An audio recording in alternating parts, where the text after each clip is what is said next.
जसं की तुम्ही माझ्या मागच्या व्हिडिओमध्ये पाहिलं की आम्ही प्रतिबालाजीला गेलो होतो आणि तिकडनं येताना आम्ही कुठे गेलो होतो हे तुम्हाला सांगायचं राहिलं होतं. तर तिकडनं येताना आम्ही नारायणपूरला थांबलो होतो, जिथे दत्ताचं खूप छान मंदिर आहे आणि महादेवाचं पण खूप छान कोरीव काम केलेलं मंदिर आहे. तिथे आम्ही थांबलो होतो आणि तिथे छान आमचं दर्शन झालं. त्यानंतर बाहेर जे मार्केट असतं ना, तिथे आम्ही छान फिरलो.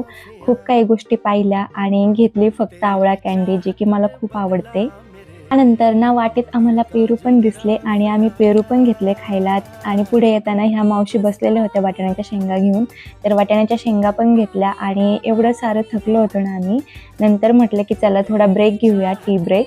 त्यानंतर आम्ही एक छान स्पॉट बघून चहा घ्यायला थांबलो. तिथे छान चहा घेतला आणि ही पण खूप छान एन्जॉय करत होती. तिने पूर्ण प्रवासामध्ये आम्हाला खूप छान कोऑपरेट केलं होतं.